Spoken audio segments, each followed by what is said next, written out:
Okay.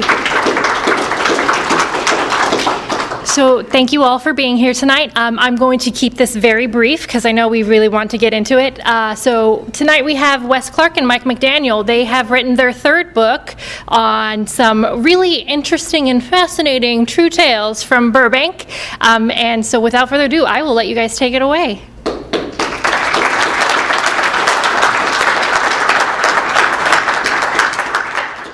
Well, hello Burbank. It's always a thrill for us to do this for you. It's always a thrill for me to fly out from the East Coast to visit you here and discuss the fascinating things about Burbank history. I want to let you know that I live in a part of the country, Virginia, where we have Civil War history, we have Revolutionary War history, we have political history. And I thought that would be the history that fascinated me the most when I got out there. And then we started learning about Burbank's history, and that's actually more interesting to us. So we're always pleased to share this with you. We're going to begin. We don't pretend that we don't need an introduction. So this is the part where we introduce ourselves. Yes, here we are. My handsome co-author over there, Wes Clark, and you can see that's a photo from my wedding, and I was the best man. He was the best man at the wedding, and the photographer told us to act natural, and she was hoping we would just but no, we went off and did all we usually do. Wes was born in Los Angeles, and he attended all Burbank schools, and we'd like to hear a shout out from all the class of 74 Burbank High, class of 74. There we are. All right, they're all here, all represented. He's lived in Burbank up till 1980. Now he lives in Springfield, Virginia. Works for the Patent and Trade Office, interested in history and lots of other stuff. He was in the Marine Corps from 74 to 78. He is our webmaster for our website, if you've ever been there. It's Burbankia. And he's the co-author of Lost Burbank and Growing Up in Burbank, and now True Tales from Burbank. And then this gentleman to my left, unlike me, was born in Burbank at the community hospital, which no longer exists. He's attended all Burbank schools and Burbank class of 74, lived in Burbank his entire life. He works for the city in the reprographics department, so you can visit him in the basement of City Hall. He's interested in history, especially World War II memorabilia. He's a member of the Veterans Committee, so if you've ever done the Veterans affairs like Memorial Day, Veterans Day, that kind of thing, you've seen him. He's the head researcher of Burbankia, the website, and he wrote the Burbank Veterans book, which is basically everything that you'd want to know about our veterans. Co-author of Lost Burbank and Growing Up in Burbank, and that's a photo of us in 2016 for the launch of our first book, Lost Burbank. We always do this. Yep. We always like to acknowledge the Burbank Historical Society for the fine work they've done over the many years since 1973. A lot of the photos you see here and the ones you see on our banner over there for the current book came from the Burbank Historical Society. Many of them have not been seen ever or in recent times. And so we like to always acknowledge the great work that they have done in preserving all of this stuff so that we can share it with you here tonight. Anyway, let's give them a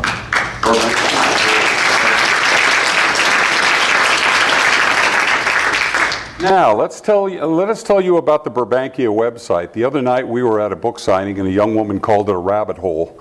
It's a rabbit hole you can go down. It's at wesclark.com/Burbank, or you can find it by Googling the term Burbankia. We created it in December 2003, and we're coming on 15 years on the World Wide Web. It has been updated hundreds of times.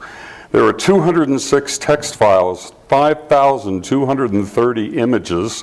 That's hundreds more than last year. And it grows every week. 15 complete books and pamphlets, and we just photographed the 16th when we were at the Historical Society. 122 videos, that's double last year's. No ads. Okay, why True Tales from Burbank? Well, here's why. We had such a great time with Lost Burbank and Growing Up in Burbank, we simply just wanted to repeat the experience in 2018. We keep learning interesting things about Burbank, don't we? Oh, everything you can possibly imagine. The fun thing about this book is most of the stories in here we had never heard of. and most of the photographs and all of the strange little things that we came across. As you've seen, we've been doing this for a very long time. And for us to find all of this stuff that we had never seen, whoa, it blew us away, and we started collecting it, and it became true tales. There just seems to be no end of interesting things about Burbank, dealing with the people here, Lockheed Associated, Disney Associated, Warner Brothers Associated. We also wanted a Burbank trilogy.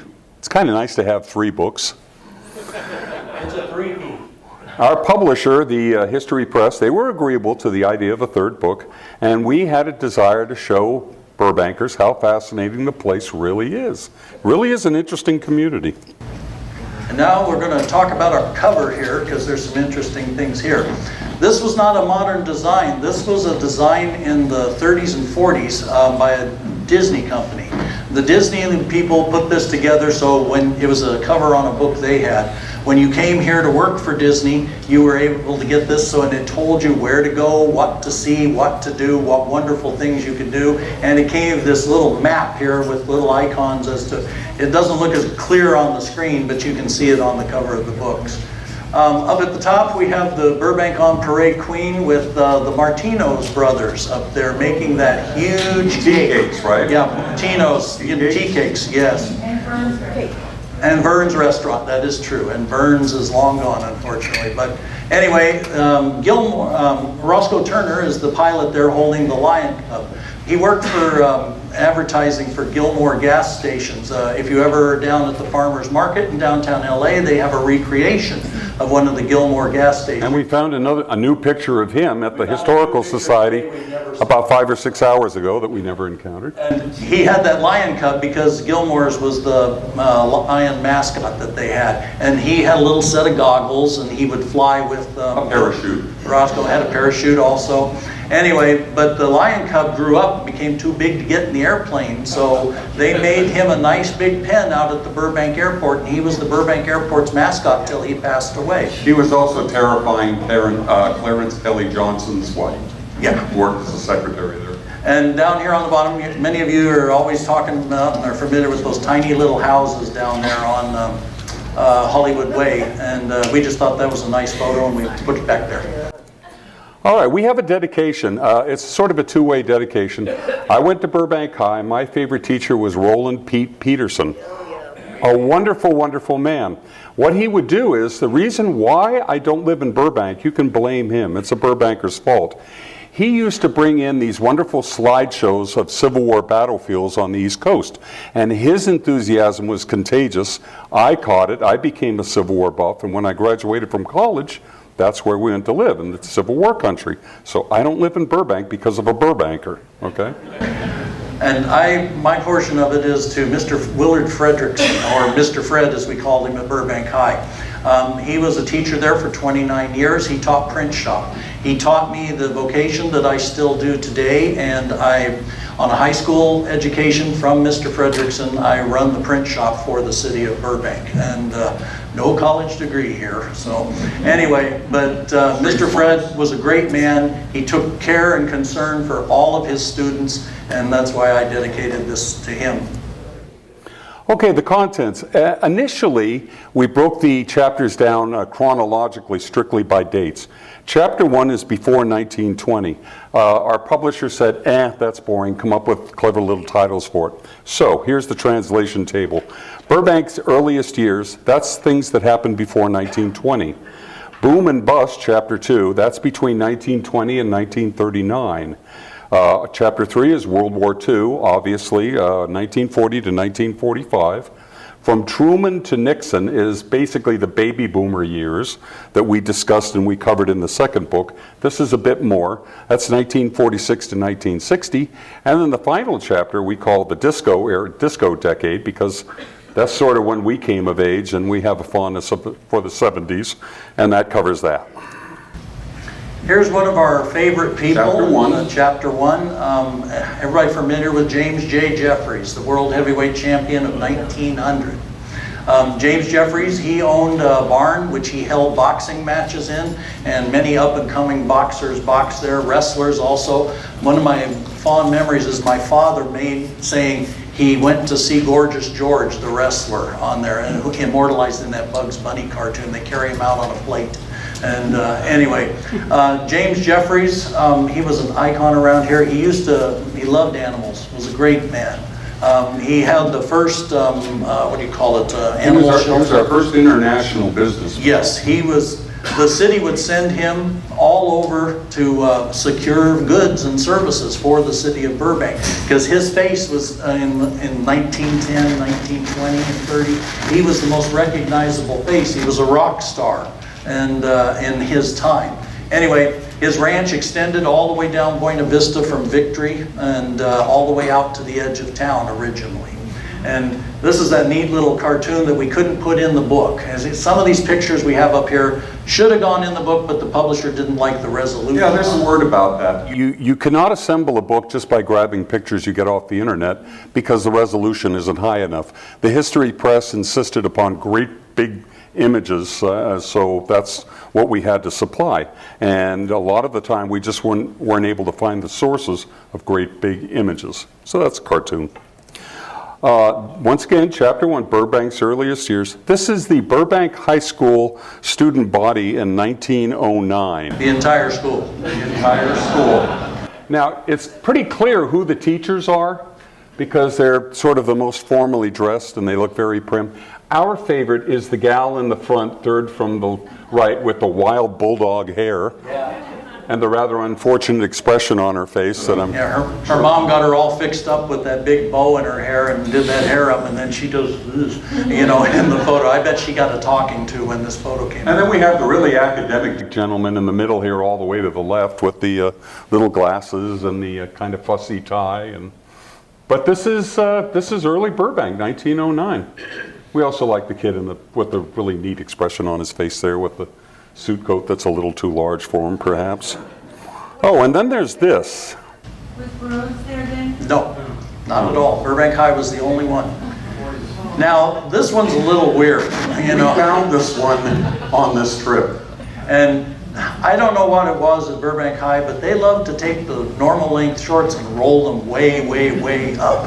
And daughter calls them booty shorts. And then they, you know, guys, let's get some space. Yeah, it's not a slip. Let's space it out a little. You know, but and look, they rolled the socks down, and then some have them no socks, and it's just the strangest picture. So we figured we'd put it. The past was a different place. They did things differently there. Tell us about De Los Wilbur. Yes, De Los Wilbur. We found him quite by accident. As mentioned in my introduction, I collect military historical items.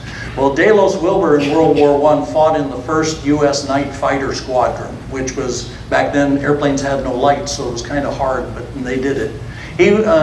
But he was an amateur photographer by his own account, but I think he was a professional photographer. Can you see how he has his hands cupped in front of him on there?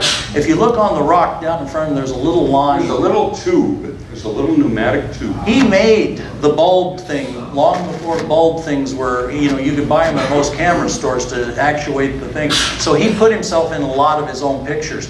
But he was meticulous. A later picture will show you he gives the day, time, and where the sun was when he shot the photo. And he took some early photographs of Burbank that have never been seen before, and they were in this collection of military items. And so we were very happy to get that. And all of his stuff, his dog tags and everything, plus his Burbank High School graduation certificate.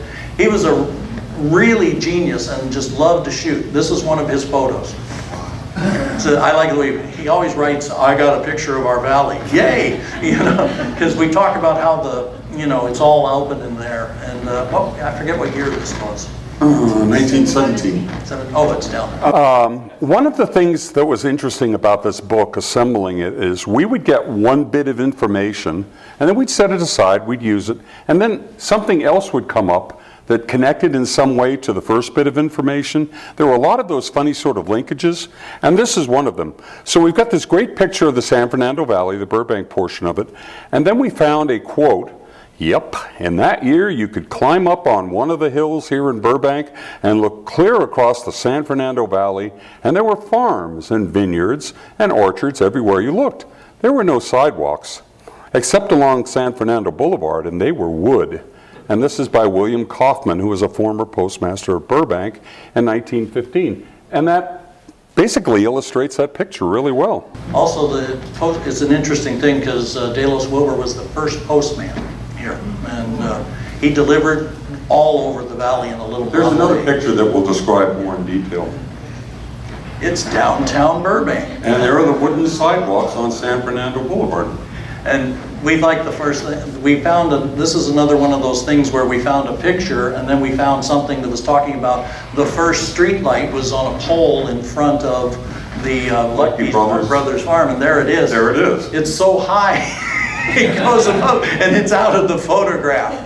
But anyway. It looks like the Wild West. It looks like something you'd see in a Western. That's Burbank, California, folks. And that was where the only phone was. Now, let's talk about this next picture. This next picture is San Fernando Boulevard, Wednesday, February 28th, 1917, 8:15 a.m. This is a De Los Wilbur photo, and it's interesting to us because it presented us with a mystery. No other photograph in the holdings of the Burbank Historical Society has quite this shot. Take a look over on the right. You'll see a theater. You see a theater sign lit up in electric bulbs, but we can't tell what that object is to the left of the theater. Is it an eagle? Is it Abraham Lincoln's head? Is it something else we just didn't know?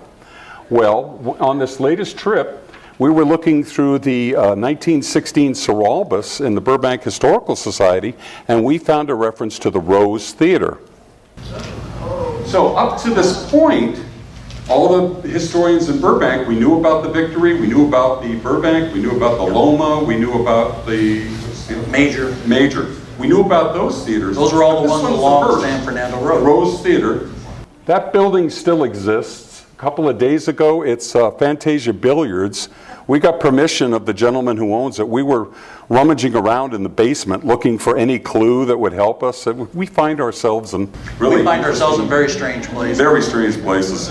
And you can, to this day, walk down this little alley. If you come down between Orange Grove, there's an alley on this side. That alley still exists. That thing, you can go straight into the back of the post office from there. Now, these two buildings are still there also. You know them now as Granville, the restaurant. Perhaps you've dined there. That's De Los's car, and we could tell because there's a sign on the radiator that says Mail carrier. mail carrier, and that's the car that he drove around with. And there were still horses. Some people rode horses. Is that a rose on the parking? Yes, that's what we that had to have discovered. been a rose. It doesn't look like one, but there's We don't thought know. it actually looked like Popeye for the longest time. Yeah, or Abraham Lincoln. Okay, that's chapter 1. There's a lot more in chapter 1.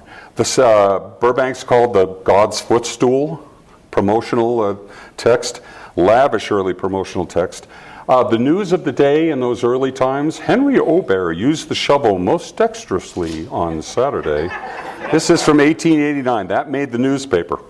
The Adventures of Constable Fox. He's sort of like the Royal Canadian Mounted Police. He is a lawman's lawman.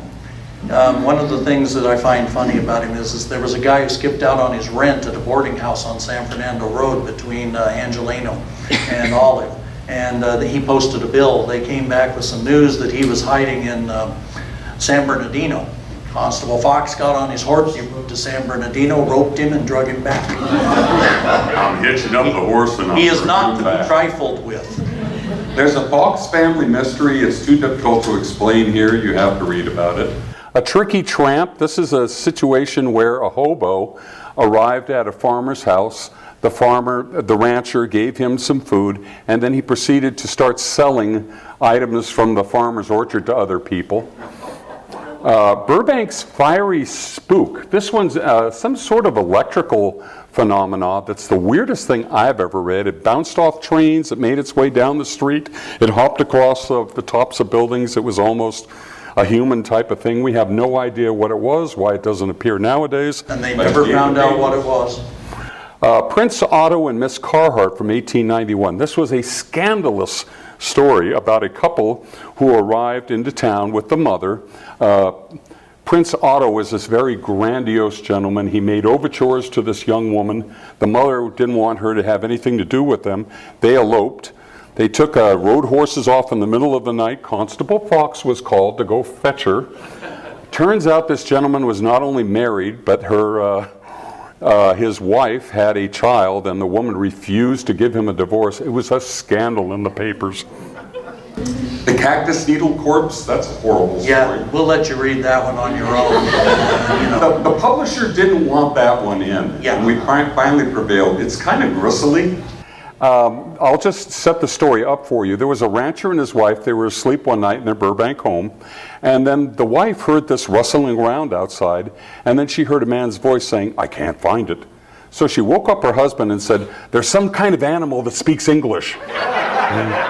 It's outside. You need to go and investigate." When he did, he saw this naked man burying his clothes in these holes. He ran off into a grove of cactus. And it gets worse. It gets worse from there. So it just goes downhill. Read it, Bill. It happened in Burbank in 1892. We had no idea that this. The Burbank branch refers to the railroad line down Chandler. Water wars. Water was a serious thing back in the early ranching days. A colony of cranks. We've discussed Freedom Hill Henry before, but we refer to him here. Joe Fox, our favorite eccentric, he makes a reappearance in this book.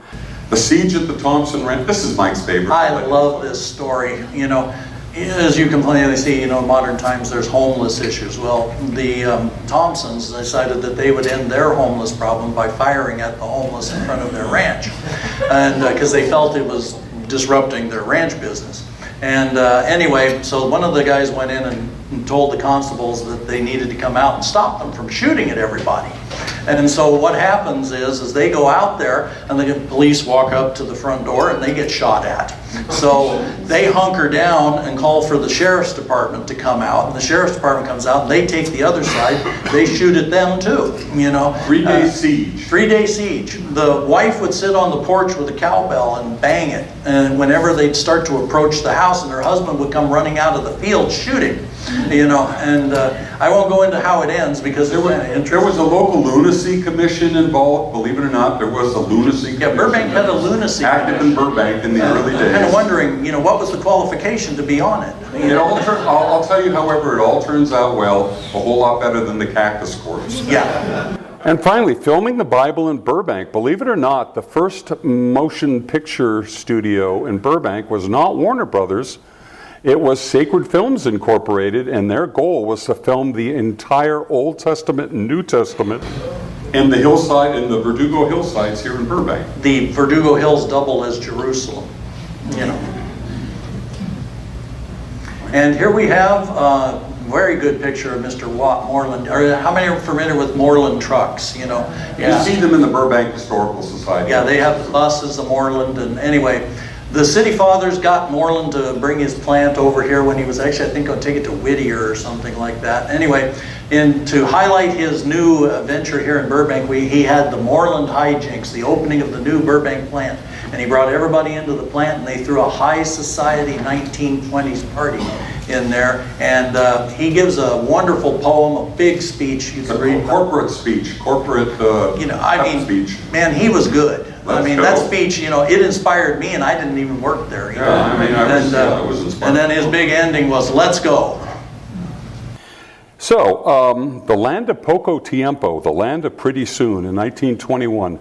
We had no idea about this either. In 1921, Burbank was home to the spectacular event, statewide, 15 to 20,000 spectators.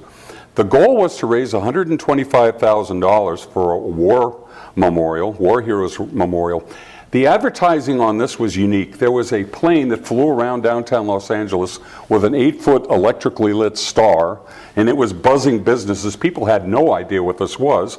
It would fly towards Los Angeles, and that's where they got to follow the star to Burbank. There was a rodeo, and they described where life is cheap. Yeah, it sounds gladiatorial or something. There was a boxing match reenactment presided over by James J. Jeffries as the referee. There was an air show. They were reenacting World War I dogfights. There was a mission village with dancing girls and troubadours. There was a float procession. There was a National Guard parade. Are you beginning to get the idea? There was a California history pageant. There were biblical films, probably made by the company that was working on them. That we They showed them on 6 Mardi Gras full-size screens, which for that time was... The interesting thing is we've been all through Burbank Historical Society's holdings. There were no photographs of any of this. It just exists in print. We know it happened, but there are no photographs. Nobody took any photographs. It took place on what is the Benmar Hills project up on the hills, all the houses that were there before they were going to build U.S. It was called Woodland Heights. Anyway. Tell us about constipation, Mike. Oh, yes. Where else do you go to get rid of constipation? You go to Burbank. Burbank. You know. And you call up Genevieve Jackson and you ask for your figgle sticks. And figgle sticks, you don't have to drink that castor oil. Castor oil apparently was a very bad thing. But figgle sticks are little bars of taffy, bran, figs combined, and a delicious confection and a perfect roughage. Anyway, sold by leading grocers and Genevieve Jackson herself. And she made all sorts of weird products. The honey brandies, wheat bran, agar honey, and I just picture bran, more bran. And sandpaper, a lot of grit. Sweet brandies, bran, and agar. Oh, and Dia biscuits, for those of you who suffer. Parched bran with agar. Also produced dehydrated lemons, say that fast real fast, and oranges for shipment to produce and pectin and acids. Jackson was a dietitian and she gave national talks or nutritional talks in the area. Now, the Genevieve Jackson Company was situated to the right of where the Burbank transportation hub is now, the old Burbank Depot. It was somewhere to the right of that. Of course, it doesn't exist, hasn't been around for quite a while. Here's another one of those awkward athletic photos that we keep encountering. This is the 1924 John Burroughs Junior High School basketball team. And they rolled their shorts up, so it's not just a Burbank High thing. I like the confident smile on the fellow at left. He probably doesn't know that, almost 100 years later, we'd be making fun of him in public. Tell us about the Druids, Mike. Oh, you always thought the Druids hung out around Stonehenge. Everybody knows the Druids are in Stonehenge, you know. But no, they came to Burbank, and they came en masse. If you look at can you see the tape measure up there? That's 54 inches long. It's a 4.5 foot picture. And I mean, they took up 2 streets. There's a street coming down and a street coming down this way, and then the one going up the middle. And man, they've got just such a crowd of people. And then there's this. So there's one segment you could see with the blue lines. That's a detail, and then you've got the kid doing the photo bombing over there. We were doing a book signing on Saturday, and we swear this guy came into the shop down on Magnolia. Yeah, we thought we. Yeah, we looked at him and went, "Oh, that was a weird you know." And but they were all over the place down here. Obviously, we like doing a lot of photo analysis when we get these old photos. Here's another section of it. You could see some various non-Druids milling around in the back. Hey, big doings in Burbank, right? June 15th to the 18th of 1925. Burbank Circle, Burbank Chapter, gentlemen's and wearing fezzes. Fezzes are cool, right? And the BPD president. The Druids wore fezzes around ancient, no they didn't, anyway. The BPD? Yeah, the heavy police presence back there. I guess they weren't quite sure about these Druid guys, you know, and women. And I also like, you know, these ribbons and everything they've got. You can go through here and check out all the weird styles of dress and things that they had going on. And these heavy embroidered collars that some guy's wearing. And he crushed his fez. I don't know. How do you crush his fez? There's always one in every crowd. And then you've got this really odd backdrop here with a fellow with a straw boater hat and a fellow with a fez and this odd sort of, I don't know what that is, a shack. I'm not sure what street it is. But it said there were like 250 of these people who showed up here for this event. And never heard more of it, you know, just a one big time thing. By the way, this is associated with Chapter 2, obviously, the 1920s. Radio station KELW is on the air. As you know, the FCC prefix K stands for radio stations that are west of the Mississippi River. In the east, we get W. ELW was Earl L. White, who was the promoter of the Magnolia Park effort. And it was an interesting time because back then, there were no limits on wattage, and you could pick your own frequency. So this fellow blasted Tejano music. First thing in the morning, they were called the early risers, Los Madrugadores. The early risers, they could hear it all the way in New Zealand. Correct from Burbank. Think about a Tejano band that you could hear in New in Zealand. the 20s in New Zealand. Now the internet's everywhere. People can see things, that they wouldn't normally get to see or hear. And but back then, these guys are in New Zealand and they're all sitting there here listening to the radio and they hear this, Listen to what's happening in Burbank. It's like they're on Olvera Street. In addition to the American Legion Post 150 broadcast news and programs of Legion activities, that must have been exciting. And then you have KOCO Mu Lewis, a Hawaiian baritone, gave recitals with the California String Quartet, formerly known as the Times Aloha String Quartet. It had a lot of details. And there was other broadcasting, strange broadcasting as well. Okay, how many of you remember the time when there were people coming out of the woodwork claiming to be former Our Gang, former Little Rascals? I was Stinky, I was Freckles, yeah, I used to be in Our Gang. Well, we're proud to announce that Burbank had an honest-to-goodness, real Our Gang star in Burbank. you want to tell us about it? Yeah, sure. Doug Turkey Egg Greer. He got the nickname from the director of the program because of all of those freckles he had on his face reminded him of a turkey egg. He was in the movie, or Our Gang series School's Out in 1930. What was his famous line? Well, okay, that's an episode. I'm kind of the Our Gang expert the here. Our Gang guy. Yeah, I'm into it far more than Mike is. It's the one with Miss Crabtree. Remember beautiful Miss Crabtree, the blonde and the willowy blonde, and all the kids are going to play jokes on her. And he gives her the snappy answer. She asked him, Dougie, what was the name of Abraham Lincoln's wife? And his answer is Mrs. Lincoln. And then he leans his head like that. That was actually his big role. He was a Burbank High graduate. He graduated at age 21 because he had a film career. He was busy working in the business prior to that, and he worked at Lockheed as a sheet metal worker. So Burbank does claim an honest-to-goodness little rascal. And here we have again, as we mentioned earlier about our cover, here's Roscoe Turner with his little lion, and we have a photograph over here. You've heard us talk about in the past Laura Ingalls up there, and obviously there's Amelia Earhart, but that's Roscoe Turner with them there as Laura's boarding her plane and getting ready for one of her trips. Anyway, he had that little lion, and we talked about how he ended up as a mascot out at the airport. But this is a better picture of him and his little lion cub. And his base of operations was Lockheed. Yeah, and I would always I'm still looking for a photograph of the lion with the goggles and his little parachute. Now, we're very pleased to introduce to you this elite lady. There is an effort going on to rename David Starr Jordan School for various reasons, political reasons. We have a candidate name for this school. Bonnie Gray is Burbank's cowgirl. She's a celebrated lady. She was born Verna Gray Smith in 1891. She lived till 1988. She died in Burbank. She started out life as an accomplished pianist, and she was also a tennis champ. During World War II, during the Spanish flu pandemic, she nursed Apaches in Arizona, nursed them to health because she worked as a nurse.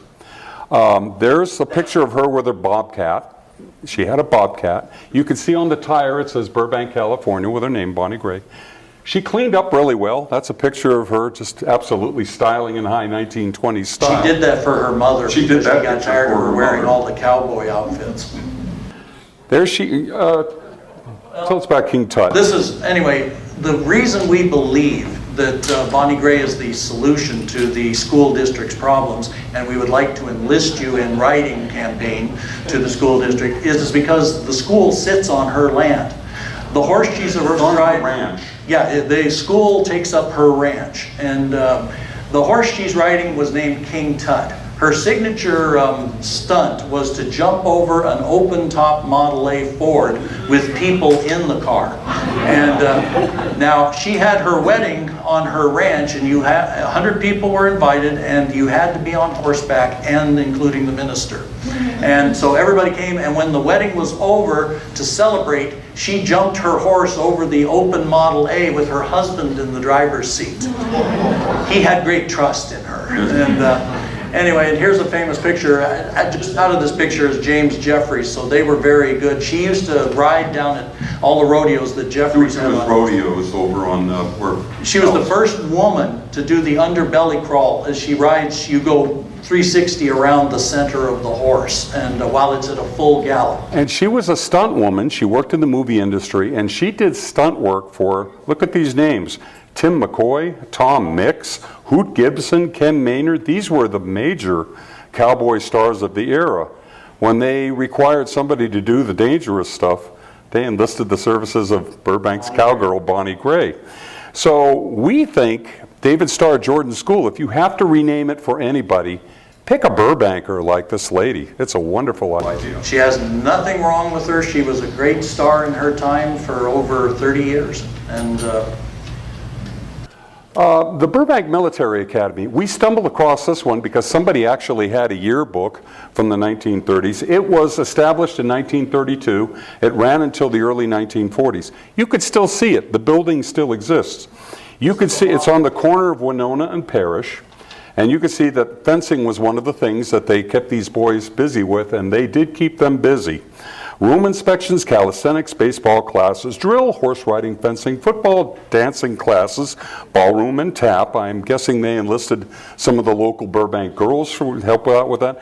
Evening guard. And you could see BMA, Burbank Military Academy, in the background. That's a recent photo right there. And the descendants of the original owners of the military academy still own the apartment building, which is what it's become now. Tell us about the uniform. Oh, I love these uniforms. I would love to find one of these uniforms. I just love kids in uniform. They're so smartly dressed. And I just don't, they got the little cape going off, and this guy went out a thing. They went on the back of the shoulders there. But the classrooms were very regimented. It was considered one of the finest schools for boys in the area and in the state of California. They took huge trips during the summer to all sorts of places and taught them hunting, fishing, camping, and all of the manly arts of being in the wild. Here in Burbank. Now, Burbank is cool because it's a place where even the plumbers look like movie stars. We talked to this gentleman's daughter, Pam. This is Roe and Zip Ville.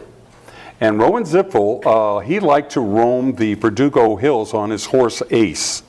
And he did that, and somebody called attention. Look, Rowan, you really need to get a publicity photo struck. You look like a movie star. And he does. But he was actually a plumber for the rest of his life. He worked in Glendale as a plumber for 30 some odd years. Interesting guy. Now, who is Burbank named for? The Los Angeles Times reminded people that Burbank was named not for Luther Burbank, but for David Burbank in 1911, 27, 34, 36, 38, 42, 44, 64, 1967, 1969, 1972, 1977, and 1979. So now we know, right? So in 2014, a documentary done by the History Channel, they asserted that Burbank was named for Luther Burbank, the plant wizard. I wrote them several times trying to get them win. corrected, and they didn't write me back. I was offended. So Paul Coates, a Los Angeles Times columnist, he had a good point. People who name their town after a dentist don't exhibit a whole hell of a lot of imagination. Now, is there a Burbank, California named for Luther Burbank? Yes, there is. We're not the only Burbank, California, come to find out. Bet you didn't know that. Here is Burbank, California. It's a suburb of San Jose. It's a CDP, a census-designated place. And there's an Olive Avenue, and you can see it's next to an area called Buena Vista. But this is the other Burbank, California. So this got me thinking, so how many places in the United States are in Burbank named, well, Burbank, California, Dr. David Burbank. Burbank, Santa Clara County, that's the one we just talked about. There's Burbank, Illinois. That was named for the plant wizard. There's a Burbank Township in Minnesota. That was named for an area merchant named Burbank. Burbank, Missouri, the plant wizard once again. Burbank, Ohio. It's a village. Nobody knows whose it was named for. I sent an email to the mayor. She had no idea who it was named for. Burbank, Oklahoma was named for a local artist. Burbank, South Dakota was named for a former governor. Burbank, Utah was the wife of a local judge. Burbank Hills, Utah, a small mountain range, that was named for the plant wizard. And then Burbank, Washington, another census-designated place, named for Luther Burbank, the plant wizard. Burbank, Utah is now a ghost town, so you can visit there and walk through the old buildings. So that was chapter 2. There's a whole lot of other stuff from 1920s, 1930s. The Whitnall Highway, we talk about that. Silversmithing, we actually had a world-class silversmith living in Burbank at one time, Porter Blanchard, 1923.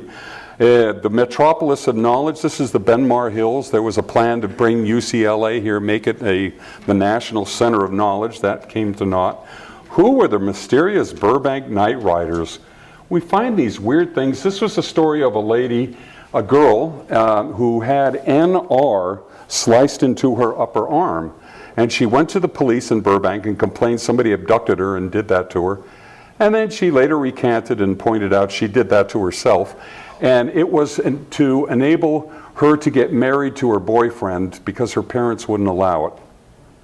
Are you following this logic? She had NR. Neither did we. The 1927 Burbank Canyon Fire, the 1927 airplane stunts, bootleg booze on Oak Street, bootleg booze in Burbank, a kidnapping hoax, the Shrubbery Armory, a gun duel. There were gun duels on the streets of Burbank, Flower and Verdugo, 1929, Warner's Roofed Ocean, Asphalt McCoy. There was a lioness loose in the Verdugo Hills in 1930, a lioness. Some not a mountain lion, but a real lion. A lioness. A guy from Burbank, he brought his weapons out, cornered it at 3 a.m. It tried to attack, he shot it, they skinned it and hung the pelt out on San Fernando Boulevard and at gas station. 1930s. A garlic smell infestation in Burbank. There was a time when Burbank stunk of garlic from the airport all the way into Glendale due to a dehydration plant. Depression-era workplace stress, the time Burbank's clocks became obsolete. You'll learn about the frequency wars when some of California was 60 hertz, some of California was 50 hertz, and the clocks didn't all keep time, and the motors had to be replaced, and radio tube filaments were burning out quickly. And then the line in front of a jewelry store on San Fernando Road, and there's this guy, and they had to camp overnight to get, because they had a limited shipment of workable alarm clocks coming in. So there's this guy in the doorway, and he's all asleep in a chair leaning up against the door. He was going to be the first guy to get an alarm clock come hell or high water. So, World War II, 1940, that's an important era in Burbank history. Yep, and here we have, to show your pride in your war work over there at Lockheed, you could have it all embroidered on the back of your Maxwell's outfit there. And this is a piece of my collection. It's a lunchbox. I found this over at the Rose Bowl.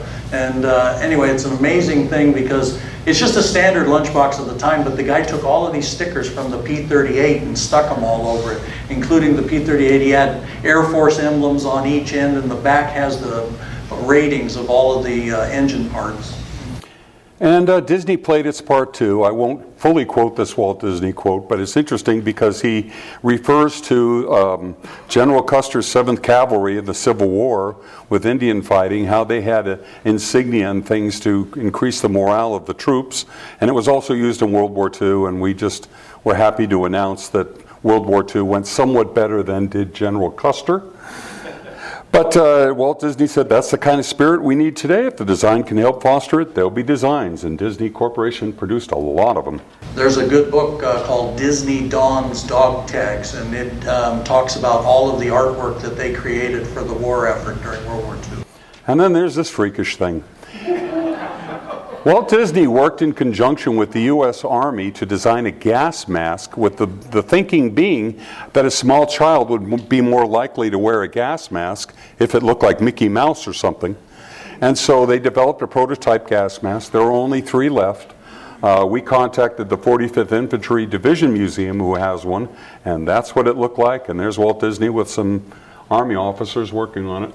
To put it in a little perspective, during World War II, Burbank handed out civilian gas masks to every home for however many people you had in your home, and they came in a little box like that, and obviously they were never used. You can still find them occasionally at garage sales. Who's this lady? Norma Jean Daughtery. She worked in the Radio Plane Corporation. 1944, it was her first job, a teenager. She worked in the dope room. The dope room is where this solvent was applied to the fabric to make it stiffer and harder, and it caused all sorts of fumes. Her mother told her, "You're going to mess up your hair," but she did it anyway. A fellow named David Conover took the photo for Yank magazine. He came across her and realized, wow, the camera just loves this girl. She was a Burbanker. Here she is at 4215 Rowland Avenue. Now it's Warner Boulevard. The home's still there. There it is. That's the former home of Marilyn Monroe. The photo circa 1947, 1948. The camera absolutely loved her. Sort of like my daughter-in-law. There's just no bad pictures taken of her. And in World War II, we paid a heavy price here in Burbank, and we talk about that for a little bit. The picture is of third-class seaman Herman Hetzel. He was born in 22, VHS graduate. He enlisted in 42, served aboard the USS Liscombe Bay. The ship was torpedoed in the Battle of Tarawa on 24 November 1943. He was never found. And we also like to recognize amongst the many who we lost at that point in time, Walter Leon Collier. He was Burbank's first casualty in the war. He died in Pearl Harbor aboard the USS Oklahoma. And you can also read those on our website. We have all of the people. But we paid a price. We had some 300 plus young men who left here, and one young woman who perished. It's also in the appendix to Lost Burbank, the first book. This is Corporal Philip Ray Burke, USMC. He was a Burbank High School graduate, class of 1941, student body president. He threw himself down on a hand grenade at the Battle of Tarawa to save his fellow Marines. Just amazing heroism. He survived. He did survive this. He was awarded the British Distinguished Service Medal, the Navy Cross, and the Purple Heart. He died at 1961 at the too early age of 38. And here we have another example of women in the softball field. How many know that Burbank had a stadium on Hollywood Way specifically built for women to play softball? It was a big place. I mean, it was, Women's athletics? Women's athletics. It was a huge stadium. And, okay, you know where the post office is on Hollywood Way? Move one block half and straight across the street. And that's where it was. We actually confirmed that with an aerial map from 1944 and of Burbank. Anyway, we just love these things because they're all excited. They're all dolled up. Like the gal in the front row all the way to the right. That's a confident young woman. Yeah, and then it's just, these photos are amazing. Of 1943 champs. It wasn't all war. It was also sports. And then you have rodeo rider Elmer Schumann at the Pickwick Stables. He spent 6 consecutive days atop a horse to get the world endurance record for horse riding. This was in 1940. It makes you wonder, how did he... hence the bucket, right? He didn't eat any fiddle sticks. No, That's right. Yeah, he didn't want want any pickle sticks. How many of you remember the Old Trappers Lodge? Wasn't that an interesting place? John Henry was the old trapper, John Henry Elm, born in 1897, died in 1981, and there's his wife Mary. He founded the Old Trappers Lodge in 1941 in Sun Valley. There was some controversy between Mike and I. The Old Trappers Lodge was, in fact, a third of the mile outside the Burbank boundaries into Sun Valley. And should we include him? And then Mike came up with, who's ever going to write a book about Sun Valley? So we decided, yeah, okay, we'll include him. He actually was an animal trapper. He trapped animals in Michigan, Mexico, and Canada, and his folk art can still be seen. Remember those big garish statues? You can still see them. They're at the Pierce College in Woodland Hills. Still on display. All right, other things in the World War II chapter. Vega Burbank, You have to read it. Burbank prepares for air raids. I was a GI for Halloween, a rescue from a well where Chili John now stands. A little girl got stuck in a well. Life near the railroad tracks in 1940s Burbank. Elmer Fudd on stretchers, the fellow who did the voice for Elmer Fudd, a 300 and so pound man. They used to make stretchers to carry him in drills.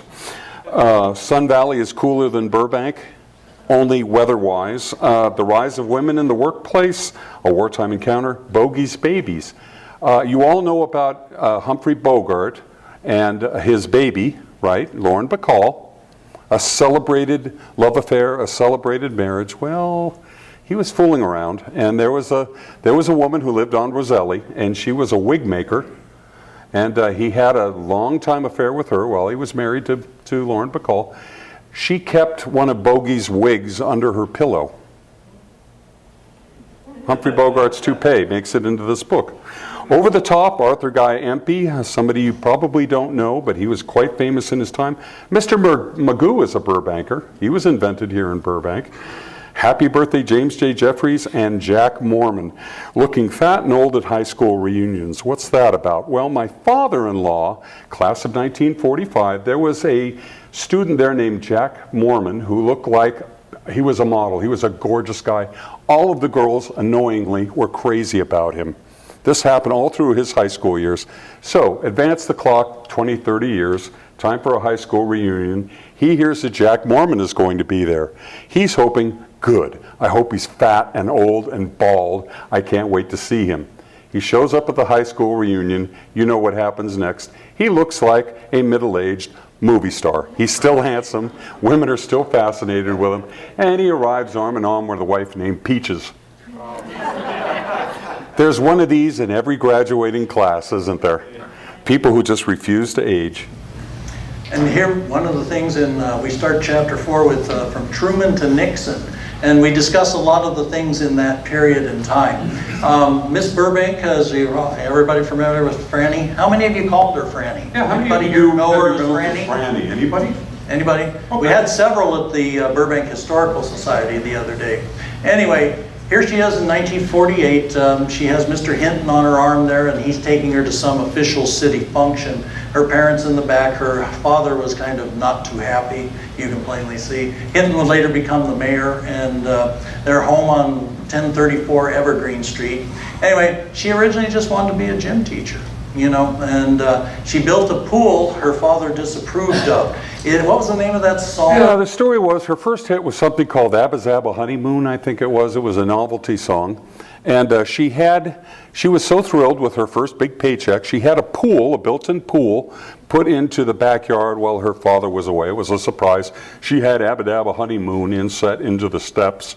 He came home. He was really unhappy with us. He thought the father should be the breadwinner, and it's my job to put pools in the house, not yours, young lady. And I guess when she moved out, he had the thing filled in. Dirt put all over the pool, so you had no traces of the pool. Well, decades later, the house was purchased by other people, and they uncovered the pool, and now the property on 1034 Evergreen Street in Burbank has Debbie Reynolds' pool restored to it. Here she is as a senior Girl Scout. It's kind of a rare picture. You don't see this one very often. And then there's this puzzling photograph of a young policeman, and she's staring at 2 ink prints of feet. We have no idea what this is. But we think that it's a picture of the former mayor, Michael Hastings. That's because it sure looks like him. A cop. Here's another picture of her as a teenage drum majorette kind of thing and drill. And there she is sitting in her car outside the house on Evergreen Street. Now here we have the famous Burbank Police Department. We like these shots because the PD loves to show off their cars. One of my favorite parts is they took the big chrome cones that were on the front of these. They were called Dagmars. Dagmars, and they took them all off and put the siren in there. And I've always envisioned, where's this big pile of those chrome centerpieces Dagmars sitting somewhere? in Since I work in City Hall, I look underneath in all of the little drawers and things looking for those, but they're not there. And except it was taken in front of City Hall. So, and then we like this up here. This guy here, he's got a revolver. This guy's got a revolver. This guy's got a revolver. That guy's got a submachine gun. So I want to know what he was planning. I want to know where he worked in the city. Malfeasance in Burbank at your own risk. This is Roberts on Victory and Olive, the Burbank. There were a number of Roberts. This is the late 40s, early 50s. We really like the neon lights reflected in the old 1940s cars. It's a shame, really cool scene. Shame it's a black and white photo, because we were at Bob's Big Boy last Friday night for the car show, and the red lights from the neon around there reflect in all of those polished cars, and you can see them on the back. It is so Burbank. It's cool. Yeah, it's really a Burbank thing, so check it out. Look at this. So you can go to Roberts and get a meatloaf plate for 50 cents, or a hamburger size for 40, or a Heinz baked bean plate for 40 cents. I don't know if I'd want the baked bean. No, I don't think I'd opt for the fruit salad for 25 cents, I think. Okay, Maestro Leo Damiani, a world-class musician. He was active in Burbank with the Burbank Symphony Orchestra, born 1914, died 1986. He had an interesting achievement.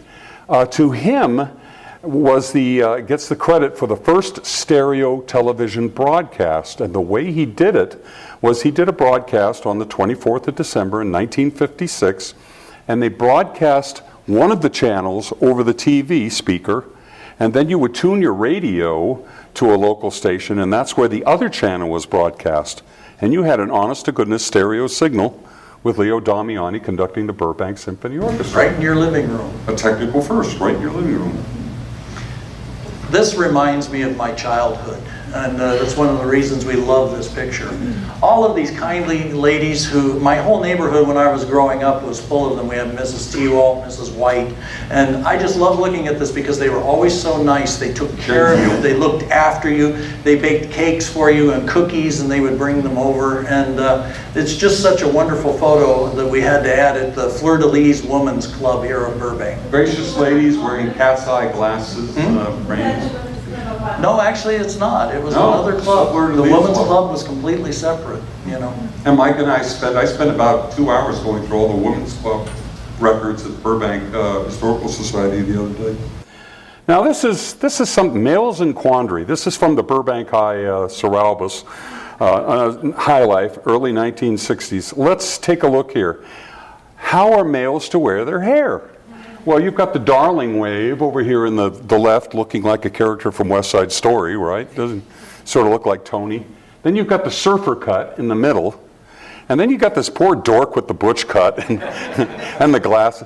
Can we all agree that the one in the middle maybe looks the best? Yeah? Barry, you think? Yeah? All right, that was chapter 4 from Truman to Nixon. The Burbank of 2009, as envisioned in 1959, doing a little looking into the future, visions. No overhead power lines or antennas anywhere. That didn't happen. The population's 150,000. In point of fact, it was more like just over 110, thereabouts. The San Fernando Mall, Magnolia Mall, and Riverside Toluca Mall are outstanding shopping areas. Not so much. Moving sidewalks. Everybody remember the Jetsons moving? Atomic power units serve each section of the city. Power transmitted by waves. How about that 30-hour work week? Aren't we all? Monorail routes connect the metro centers. No parking on streets. Fully automatic parking units. Vertical takeoff craft for business and pleasure use. If you're going to think big, right? The Lockheed Air Control Center is the transfer point to the passenger rocket terminals, which we've all enjoyed. Freight travels by continuous belts, and Lockheed cannot be identified by the air. They got that one right, didn't they? It's gone. This is one of my favorite shots. Nixon came here many times over the years in Burbank. He came before this shot, and then there's this middle one here. I don't know if you're familiar, this is Magnolia Boulevard in the alley.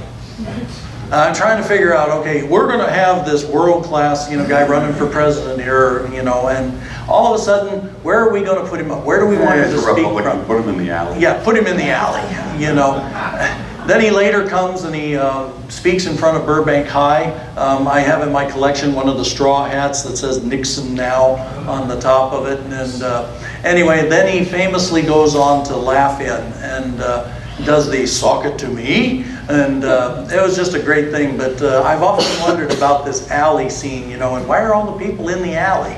Is that really 59? Because it says Senator Nixon. He was VP for 8 years. Oh, maybe I miscaptioned Yeah, it. that's something else. Well, anyway, we'll move right ahead to something more interesting. Well done, by the way. Nicely spotted. This one takes some explaining, and it's almost like a page from an entirely different society. There was a young woman named Francine Gottfried, 43, 25, 37. She would step out onto Wall Street wearing a sweater. She stopped traffic, and traders were hanging out of the windows gawking at her. She became a celebrity. The New York Daily News reports, "A bust panics Wall Street," as the tape reads 43. Poor Francine Gottfried. What has Burbank to do with this? Well, not to be outdone, KABC disc jockey Sweet Dick Whittington flies out and deploys Burbanker Jerry Stotts, 47, 29, 38, to visit Wall Street. She arrives in flaming fuchsia mini dress and black boots. She worked at the Community Chevrolet. She was a secretary. This one Burbanker, I've got a great quote in there. I worked there for her, and she used to cause accidents on all of it. It wasn't just Wall Street. No, it was all of it first, all the time. And then the Burbanker has a great quote. My mom called her Miss Community Chest. The police have to arrive to escort her away. Burbank wins 47 to 43. And by the way, these pictures are not in the book. I couldn't find high-resolution pictures of either Francine Gottfried or Jerry Stotts. But at least the story there. Mike? This is one of our favorite shots here. We're trying to figure out what these guys thought they were doing in the fountain in front of City Hall. These guys down here seem to all be normal, but this guy's up here and he's got that look of, "Hey Mom, I'm going to jail." And he's like, Maynard G. Krebs. we think he's an artiste. We think, that this was a publicity stunt for his art performance. We come across these pictures and we know they belong in a book. Okay, other 1946 to 1969 items of interest. That's Specters. That's when Specters was open on Victory Boulevard. Post-war bubblegum. The circus is in town. There's a scuffle death at Burbank High. Captain Mingay revisited. He's not quite the hero we all thought he was, perhaps. Mabel dines out. Equal pay for equal work. Hail to the blue and white. Whizzing in the snow. Let me explain this one. There used to be a bike that was called a Whizzer. It had a motor on it, and this one fellow decided to take his Whizzer from Burbank to somewhere else, and then it snowed. He got caught in the snow of 1949. How often would that happen, right?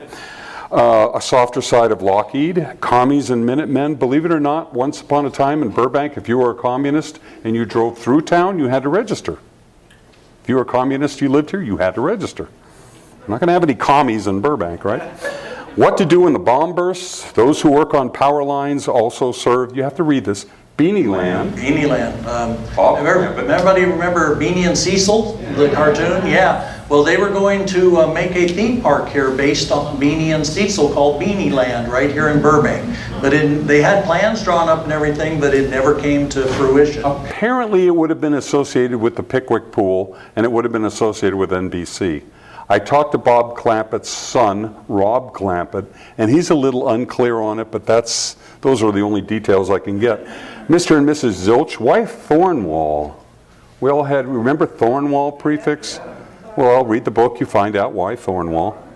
Wanamaker's Ark, the Wanamaker rents all. There was an ark on the second floor, stuffed animals everywhere. And when in Burbank, just shut up and do as the Burbankers do. Okay, we know Burbankers.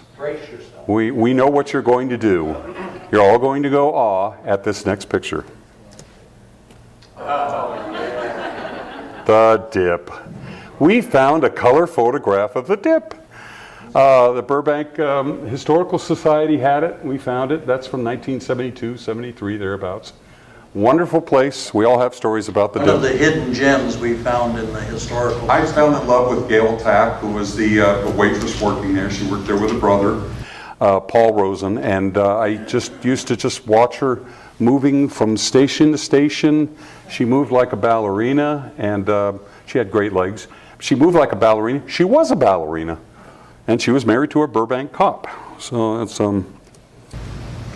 This is a place that I don't know if you're familiar with or go around like I do and watch all the Christmas lights every year, but we love this. Richard and Pamela Norton's Christmas lights display has been going constant every year since 1970.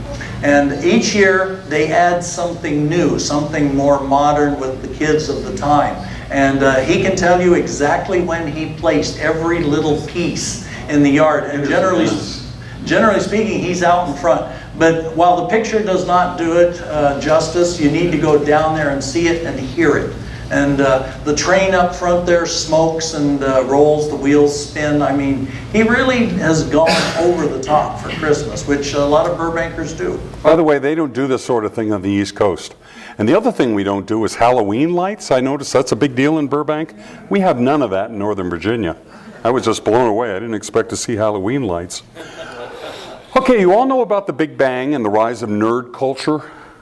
We submit that nerd culture, as defined today, first made its appearance in 1968 in front of NBC. Geek culture, when a whole bunch of Caltech students and science fiction fans made their appearance, and they were protesting NBC's rumored cancellation of Star Trek after the second season. They were out in force. Draft Spock singing songs and everything. A whole bunch of nerds, you know, the slide rule carrying types. And then this happened again. I took part in the third protest. I wrote letters when, that was my radical years of protest. I wrote letters to NBC wanting them to not cancel Star Trek after the third season. They canceled Star Trek after the third season. And here we have Burbank is a rock and roll city. And one of the guitar things, culture here.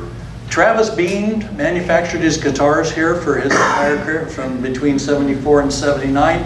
They were used by the likes of Jerry Garcia of the Grateful Dead, Keith Richards of the Rolling Stone, Greg Lake of Emerson, Lake and Palmer, Ron Wood once again, and Ace Frehley. They all owned them. What made it unique was the bodies were very, very heavy and the necks were made out of aluminum. So they sustained like mad. You hit a note on that and it just really rang. And there were also other places around here. The wah-wah pedal was first invented here by Bill Cash. Well, it wasn't first invented here, but Morley wah pedal was located where Leslie's Full Mart is now. They made wah pedals in Burbank. So there's Bean Guitars, Randy Rhodes, famous guitarist. He was a Burbanker. Del Kesher, we introduced you to him a few books ago. He's the father of the wah pedal. He invented it with Vox Guitars, the father of the wah pedal. He still works in Burbank. He has a recording studio here in town. He also came here we introduced him directly. So tell us about Geo. Burbank has high plans and high ideas.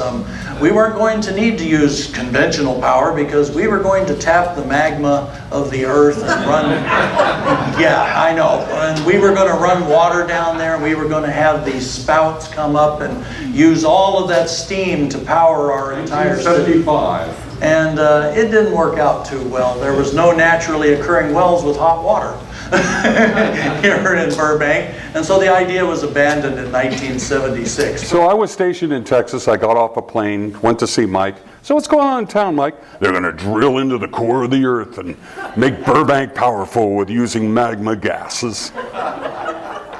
Didn't happen. Here's Burbank in the good old days. You know, sometimes we wear rose-colored glasses about the good old days. We've seen enough photographs of Burbank in the 60s and 70s to realize it was often a nasty industrial sort of grotty kind of place. There were vacant lots everywhere. There were these nasty trailer parks. Some of the buildings were allowed to go to seed. There were these nasty dining places. And Laugh-In did We that. remember, come on, let's face it, the dip wasn't exactly the Ritz, was it? Laugh-In did this famous sequence where they highlight all of the vacant lots in Burbank, where they talk about this is Burbank's first vacant lot. The idea soon caught on and vacant lots sprung up all over the city. And so we really love that sequence on. Tell us about Miss Ruth Rowland. Ruth Rowland, she was a notable film star from the silent period, shrewd real estate investor. She built her home here in Burbank in 1927, 923 East Magnolia Boulevard. Members of her family lived there for decades. The backyard, she had built a huge film vault in it. All of the nitrate copies of her films were stored there for more than 40 years. For decades. The family finally decided to donate all of her film to the UCLA Film Archive, where all of her films have now been preserved and can be seen by anyone from that area. And this goes in the disco section because they opened up the vault in 1980. Fatty Arbuckle, who was a comedian from the 20s, said he once honored her by saying, "While we were all buying booze, this lady was buying real estate, and she was doing quite well for herself." It's a clever lady. All right, 1970s items of interest in this book. When Bigfoot came to town, thank you for your service anyway, Audie. Audie Murphy, the most decorated GI of World War II, once got in trouble here in Burbank, and he got cleared of it. It was a rap where he was accused of assaulting somebody. They asked him what he was going to do once he got clear of the rap, and he said, "I'm getting out of Burbank." And then he also said something about, "This town can't break my heart." Well, all right, Audie, thanks for your service anyway, Audie. Shopping cart raids, equal time with Johnny Carson. When beautiful downtown Burbank got old, the telephone operators would answer the phone, "Beautiful downtown Burbank." They all got sick of that. And they were finally told, "Okay, laughing's off the air, stop doing that." Neil Young's Night in Warner's Western Street. Veteran takes news of own death calmly. Studio fires, the Maltese Falcon once roosted here. Ancient oysters. There weren't supposed to be ancient oysters a million years ago found in Burbank, but they were. Nobody knows why. Rebel Rebel, a story about Mike and I trying to bust into the Universal Amphitheater to watch David Bowie. That did not go well. Being Mickey Mouse, a story about a middle-aged man who has to drop his voice in order to voice Mickey Mouse. 2 years in the shag carpet. Seymour, the horror show host. Porn on the streets. You could walk down the streets of Burbank and see porn for sale. Industrial life at Lockheed, the price of their toys. Burbank used to be the backyard steam locomotive capital of the United States. We used to build backyard steam locomotives here and maintain them. The one at Griffith Park, that was maintained by a Burbank company. And then you hear about Tim Burton all the time. We talk about Burton Bulldogs, his father and his uncle. Give them a little bit of credit too. I call your attention to that photograph. It's so 70s. The shag carpet, the shoulder-length hair, the beard, the horrible tuxedos. That's an Casa Day tuxedo, a business in Glendale. Now, we really dressed appallingly in the 70s, and some of us just displayed no taste whatsoever. And yeah, well, at least I tried to dress well. You know, I loved suits when I was young, and by the time I was 16, I had a gold card at Ed's Town Shop up here because I bought so many of them. And this is my custom disco suit. Now, don't hold that against me. But the cuffs were cut on the back perfectly to fit my 3-inch platform Which shoe. one are we talking about? The blue one. He still has it. I still have it. It's in my office at work. His And poor wife hasn't been able to talk him into getting rid of it. yeah, and I love the faux leather patches on the other one over there with that houndstooth look in there. What was really funny was a man's house burned down up on the Cypress up here in Burbank back in this period of time, and I donated that coat to him, and it was funny to see somebody else wearing it besides myself. Oh, I thought you were going to tell me it melted because No. it's out of plastic or something. okay, why should you buy this third book? You should buy it because it's really a fun book. Burbank history is fascinating. I think we've really discovered that with this third book. It's just an incredible plethora of stories. We promise it makes a great Christmas present, obviously. Great stories and photos in it. You bought the previous 2 books, you might as well get this one and complete the collection. And you could show your Burbank pride when it's seen on your coffee table. Now, interesting things, historical things happen to us all the time. Just on this recent trip, We were sitting at Vicroy Park. We were at Vicroy Park chatting. We And, decided to, I'm real gregarious, I walk up and I talk to anybody. well, there was a I walk up and garage talk. sale thing in Burbank. There are going on people over the weekend. preparing for a garage sale, and I talk to them and say, "Oh, you're those guys." She screamed. knew about the book. Freaked out, ran into the house and said, "I got something for you, I got something for you." And she comes back out and she brings us this one-of-a-kind 1911 photograph of Fox Folly. Joseph Fox. And We've never seen it before. The Burbank Historical Society doesn't have it. all the other pictures do not show the shed down there that they stored the aerial swallow in. This is a very unique picture. We have a picture of the same thing from the opposite direction, looking this way with all the same people in the photo, but it doesn't show the shed or anything. This was very unique. So the stuff is out there and it makes its way to us. We got it to the Burbank Historical Society. It's found in the yard sale in Northridge. Yard sale in Northridge. And the lady said she knew what it was from one of our presentations here. So she knew what it was and she told the lady, and the lady said, "Well, here, if you know what it is, you can have it." Yay us. There were Burbank is a town that has no less than 4 songs written about it. There's one by Code Morgan, it's a foxtrot written back in the 20s called In Burbank. And then there are 3 songs, all in singles, all entitled Beautiful Downtown Burbank. They were all released in 1969. They were inspired by Rowan and Martin's Laugh-In. And for the first time ever, you're going to be able to hear all 3 songs. Don't worry, it won't take long. These are short singles. The lyrics will be splashed up there. And now a word about topless. Topless was a phrase that had a lot of weight back in 1969. It was considered really risky and clever and, oh boy, toplessness. So I apologize. Please don't be offended. Watching when you walk your dog, you might lose him in the snow.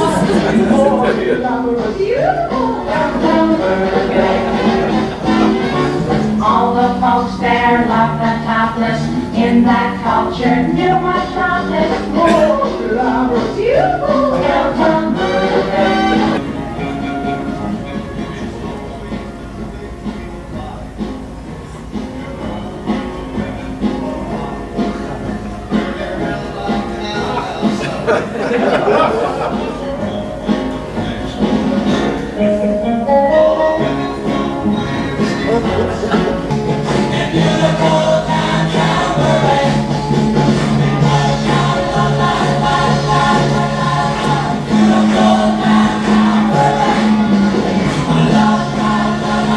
Your ordeal is over.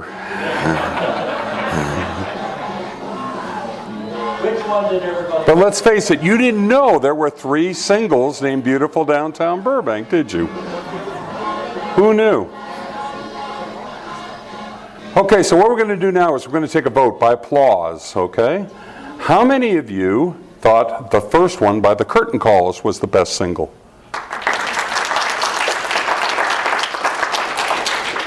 How many of you thought the second one by the Harper Valley PTA was the best? Yeah, we thought it was pretty awful too. And the third one by the Archies? Yeah, it was the first one, wasn't it? Well, folks, we're very happy to have had this time with you. We're very thankful for your attention. And what we'd like to do now is assign some books. And that concludes our slideshow. Thank you very much. Thank you for coming.